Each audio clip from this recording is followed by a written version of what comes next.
Hello and welcome to Fertility Talks, the Therapie Fertility podcast. I'm your host, Ranae von Meding. Today, I had the pleasure of speaking with Claire, one of our Therapie Fertility patients, who initially came in for egg freezing and is now pregnant with identical twin boys.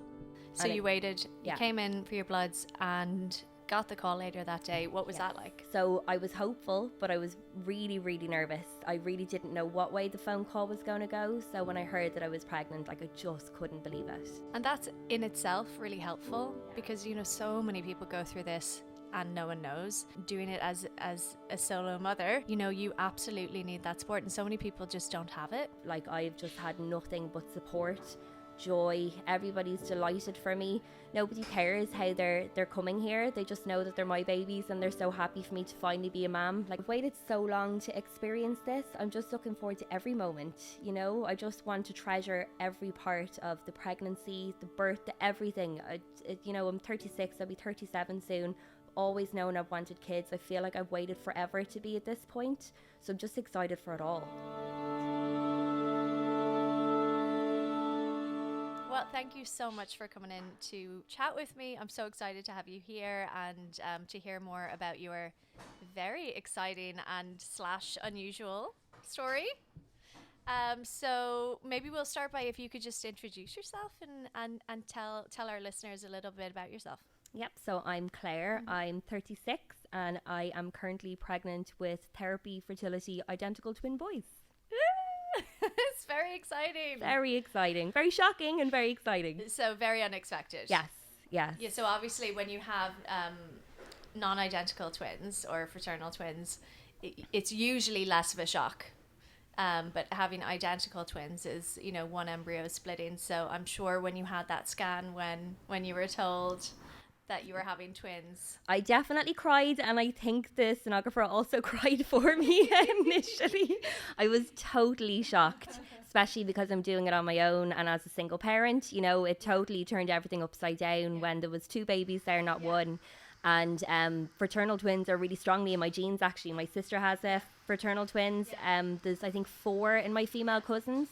So I really thought I'd eliminated that risk by only putting one embryo in, and totally blindsided to find out that there were 2 babies there.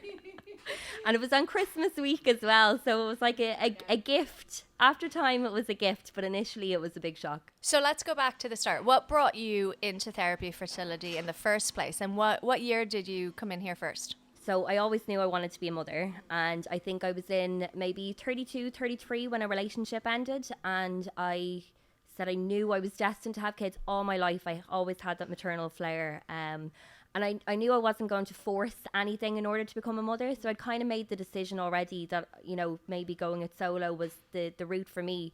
Thought it over a long time, but didn't take any action. When I hit 35 then I knew I was kind of coming into maybe the danger period of things maybe reducing, or the quantity or quality reducing with age. And I happened to live nearby Therapy in Carrickmines, and was walking over to the retail park, and it was like this sign from out of the heavens. Therapie Fertility had come, into my neighbourhood. It was in August 2021, so it had just opened, and they were doing the free nurse consultations.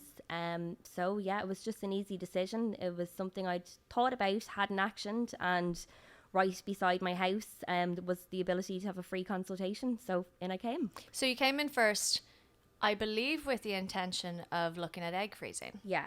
So I didn't think I was quite ready to have kids, but knew I wanted to make sure that I had all of the options when the time came. So I was initially coming in with the thoughts of egg freezing, but in the nurse consultation, when I mentioned that actually it was with the thoughts of still doing it by myself, but in a year or two, they advised that embryo freezing really would have more success.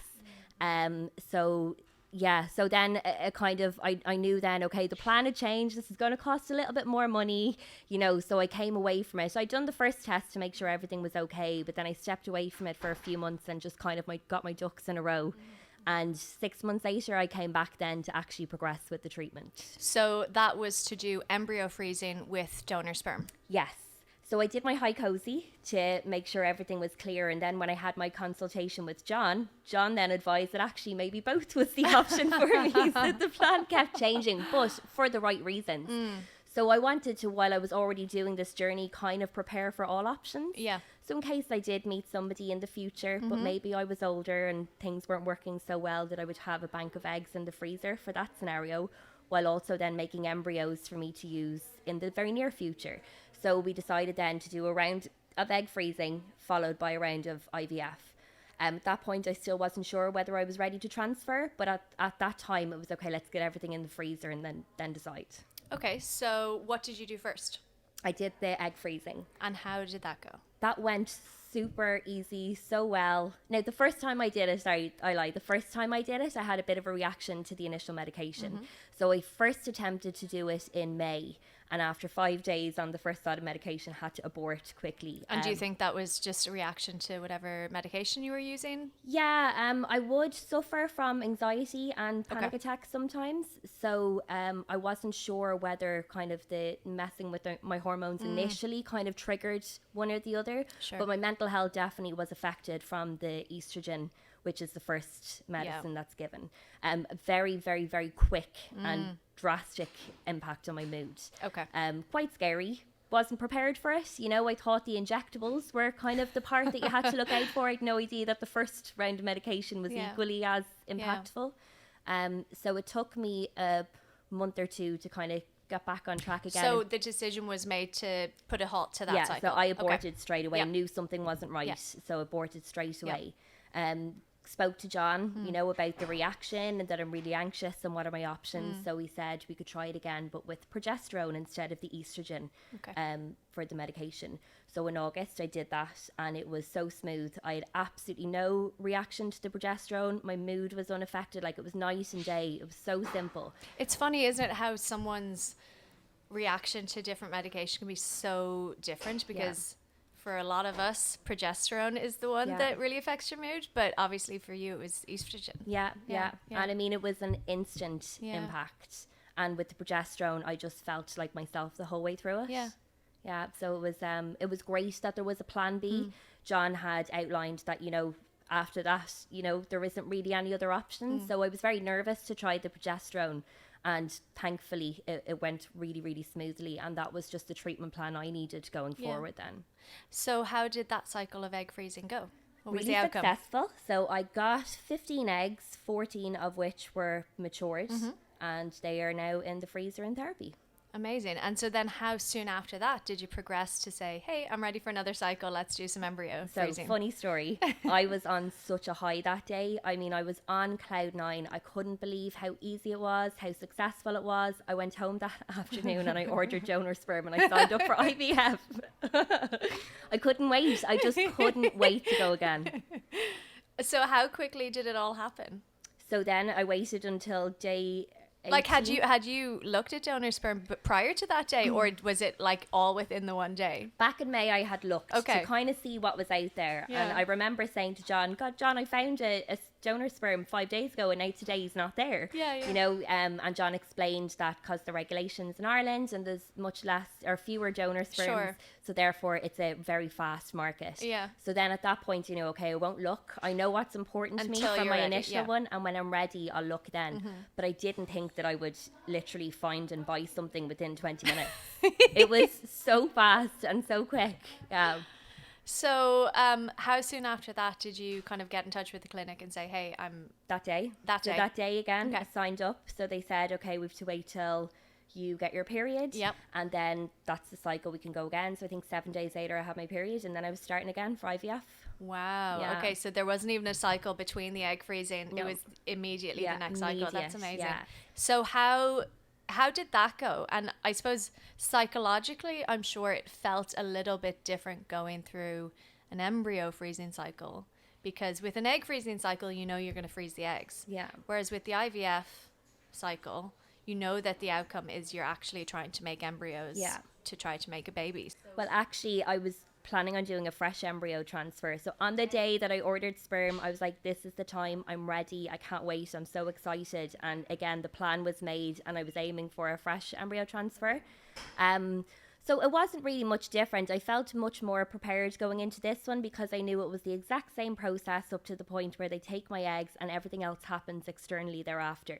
I didn't really know what came next, but I knew, okay, the goal is go through the same motions and then see how many embryos I get. And hopefully I get some, and hopefully I get enough that I can give myself a good chance of having a baby from them.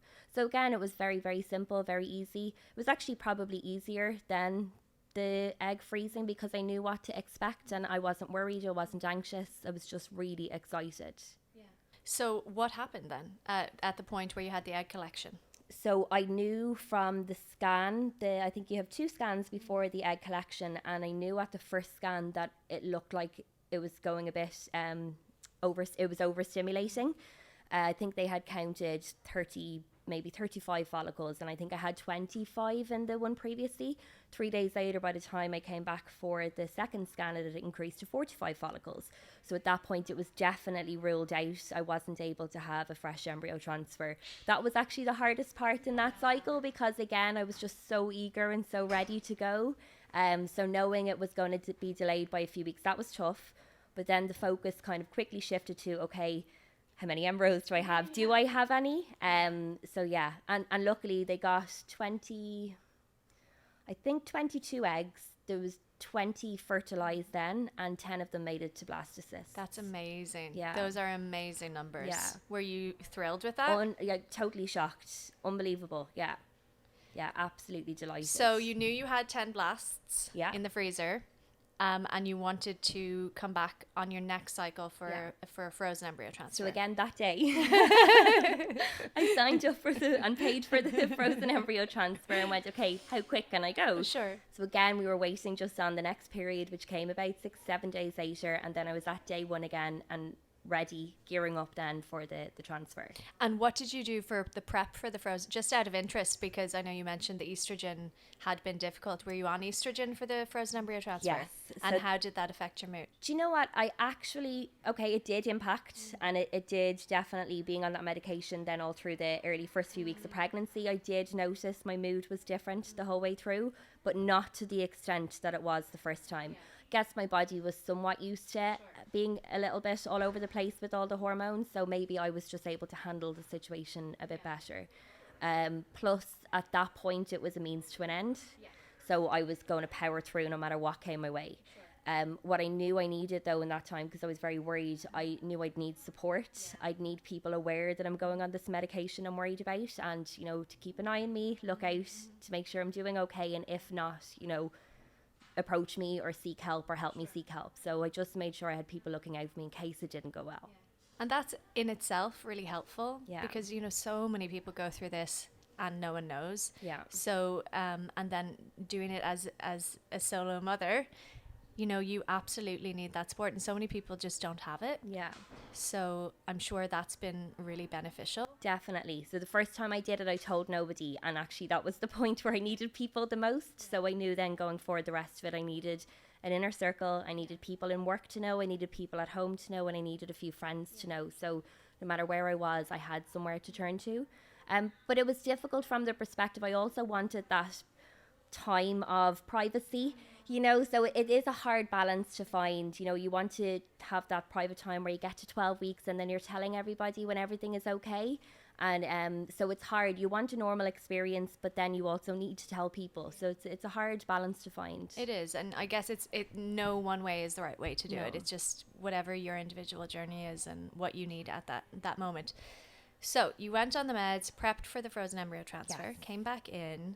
Did you skipped back in that day? Skipped back in for a transfer of 1 or 2 embryos for one. One.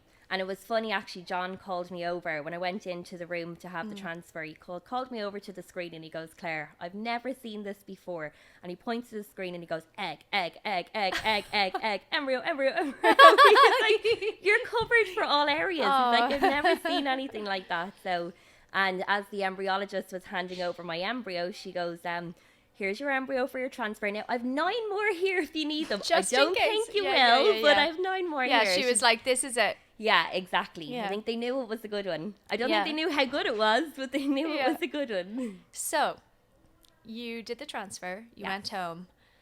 Did you test at home? So, I actually thought I would, and I went to the shop and I bought a bag full of pregnancy tests, and I was planning on testing the whole way through. I wanted to do one straight away because I'd heard, now I don't know if it was true, but that sometimes the medication can trigger a false positive. Yeah. And I heard of a story of a person who had tested early and had a red line and then watched it fade. Yeah. And I just thought that was heartbreaking.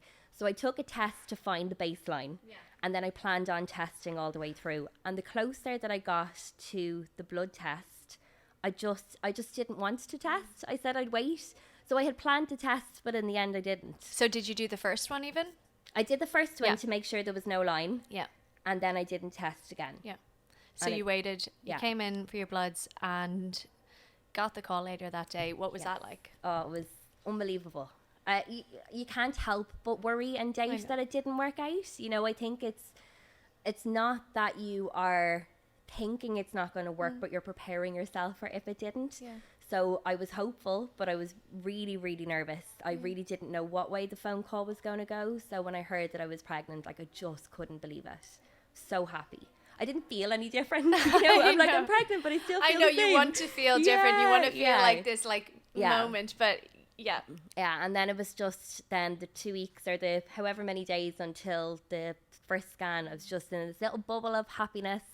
Hadn't told my family, had planned on telling them at Christmas, doing a big surprise.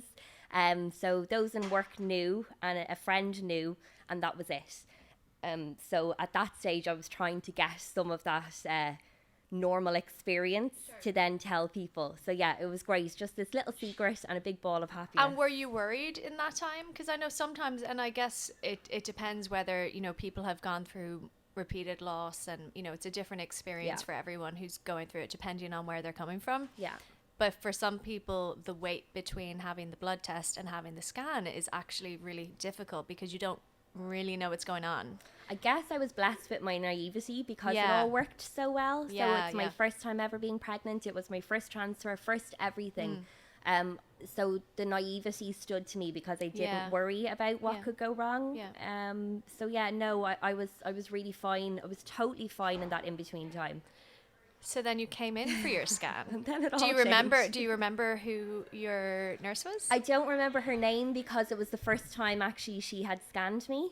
So I don't know her name. I'm gonna have to find out who it was. Who had the heart attack. I'm sure she remembers. So what happened? You were being scanned. Yeah, and then I knew there was something she had said to me. She was poking around as she does, and then says, "You only transferred one embryo, right?" And I just paused and I went, "Is there two babies?" And she said yes. Oh. And I broke down into tears. I'm probably the only person to have sat in that chair and cried sad tears initially, you know, but it was just a shock. I'm doing it on my own, and the difference between one baby and two babies is huge, and I knew it was going to turn my life upside down, and I didn't know how I was going to manage it. So it was not a happy surprise initially, and they were tears of sadness and worry and everything. Thankfully, it's all positive now, but I can't lie, initially I was absolutely devastated. Yeah. Well, it's a big difference. As you say, the difference between one baby and two babies is vast. It's not just double. Yeah. And when you're doing it on your own. Yeah. And then also, identical twins, there are different types of identical twins, and initially it looked like they were the riskiest type. So, you know, from that moment, there was an awful lot of worry. The first trimester has been very, very difficult. You know, I had such a smooth IVF journey. I'm so lucky. You know, I was a client coming in here without any fertility issues. Well, I didn't know. It could have turned out that I might have. But I am in a couple that's been trying for a baby, and it's coming from a place of difficulty. You know, I had a really good IVF experience, thankfully. But the pregnancy part was very, very hard. From the moment I found out it was twins, there was a lot of difficult steps along the way, and it started with finding out that they were high risk, identical. So it looked like they had one placenta and were in one amniotic sac initially. Thankfully, later on, it turns out they're in two amniotic sacs, but they still have one placenta. So it's still risky, you know, it's not been without its difficulties. And how was that telling your family that, hey, I've been doing this solo and I'm pregnant and actually I'm having twins also? It's So I had ordered these cards on Amazon that because it was Christmas time. Yeah. So on Christmas Day I was going to give them a card, and it was a lovely little card that had a picture of a present on the front. Said not all presents are under the tree, and you opened it up and it had, you know, baby Plunkett coming August 2023. Well, I had to change all the details. Babies. Babies. I had to put 2 baby Plunketts coming earlier than August 2023. So that was the plan, to kind of, you know, tell everybody the news that day. But the day that I found out it was twins, I turned up on my parents' doorstep in floods of tears. I thought they were going to kill me. You know, really worried. And they just put their arms around me, and all they saw it as was a miracle and a blessing.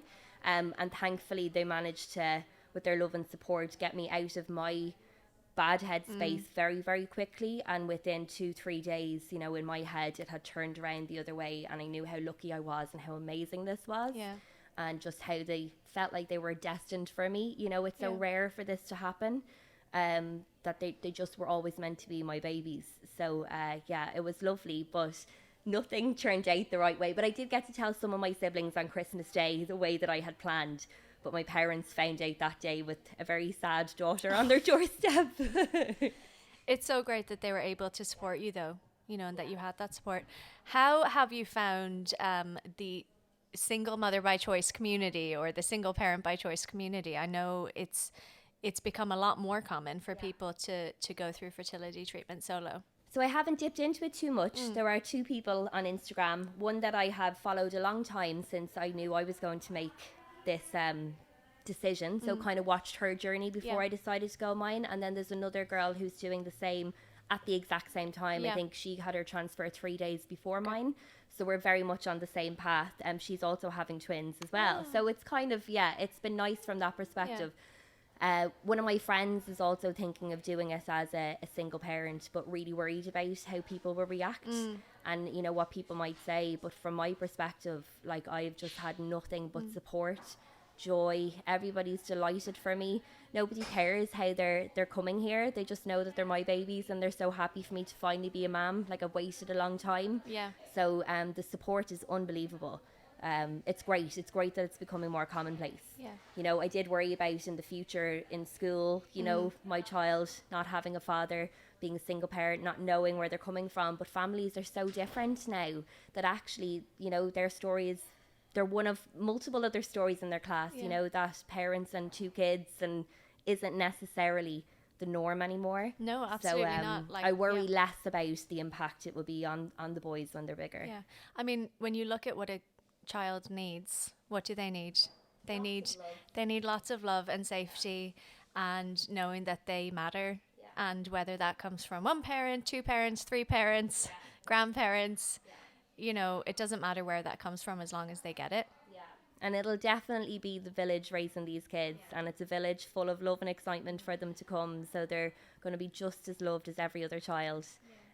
You know, so I don't worry about that anymore. And what do you think in terms of ever coming back for those 9 other embryos and multiple eggs? I mean, I'll never say never, but I don't plan on doing this again. You never know, maybe the eggs might be used in the future. Maybe I might decide I can be a single parent to 3 kids in the future. I don't know. I'm still only 36. I think I'll make that decision at them when I'm in maybe my early 40s. I was saying earlier that it would be amazing if I could donate them at any point. You know, there are lots of people who go through this and don't come out with the positive outcome that I have. And I know from using a donor that what genetically makes up your kids doesn't really matter. You know, these babies are my babies, you know, and they've always felt like that way from day one. And I'd assume it's the same with if I donate mine to somebody else, that's their babies, you know, and it wouldn't feel any different to me or them. So it's something I would think that I might like to do in the future, but I won't make any decisions on them until I know what I want to do for myself, you know, over the next few years. And so much can change in a couple of years. Exactly. Are you still happy with your decision to freeze eggs before freezing embryos? Yeah. And I probably, if I wasn't so eager to get pregnant, I should have and probably would have done 2 rounds of egg freezing to really bolster those numbers. 14 isn't a lot. Yeah. It's some to try with, but it's not a lot. There's no security there in them. So in an ideal world, I would have done 2 rounds of egg freezing, but I just couldn't wait to get pregnant. So I didn't have the patience to do it again. Do you have any baby names picked out? I do. You do? I don't know whether to say them. No, don't say. My don't, family don't know yet. But no, don't say. I know their names. I know their godparents. I know everything. Like it's been such a long time coming. I know everything. And when did you find out they were boys? So I had a rough early pregnancy, and there was something not right with one of them, and I had to get some invasive testing done because if he wasn't well because of something genetic, then it was going to be the same for both of them.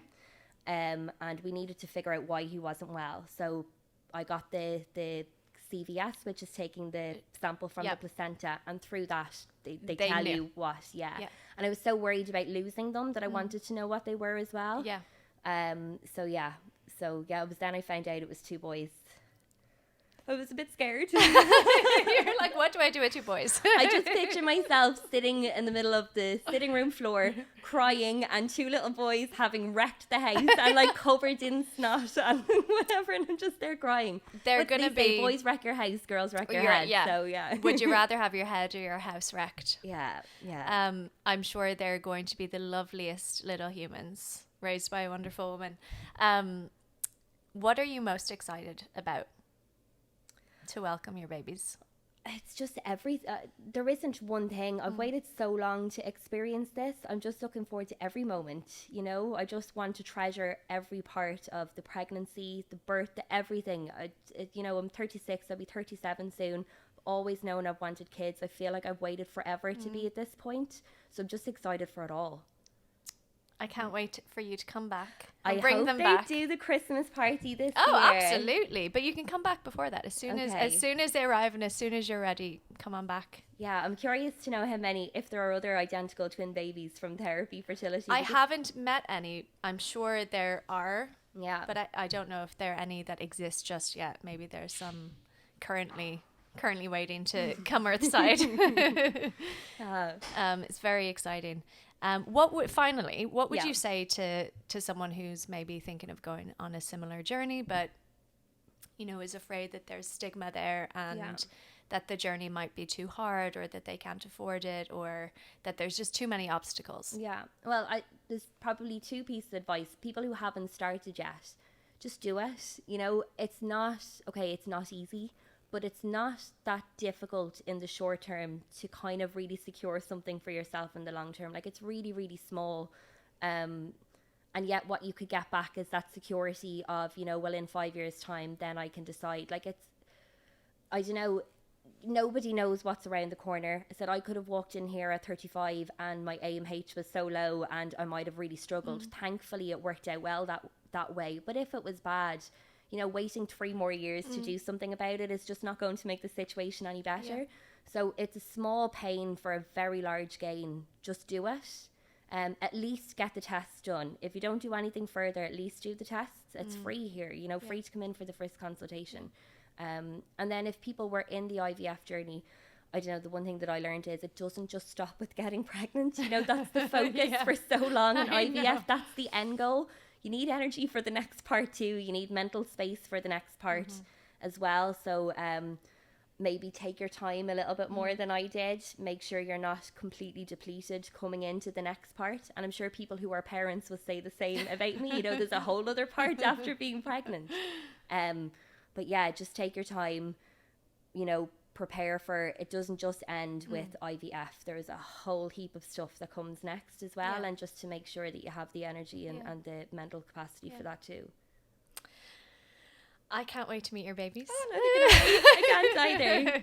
Thank you so much for coming in and chatting. I'm sure people will find this an incredible and fascinating story, and terrifying. And terrifying, but amazing. You wanted one baby and you got 2. And it's amazing, and as you said, it's a blessing. It's very unlikely to happen. So these babies were meant for you. Absolutely. Thanks, Mel.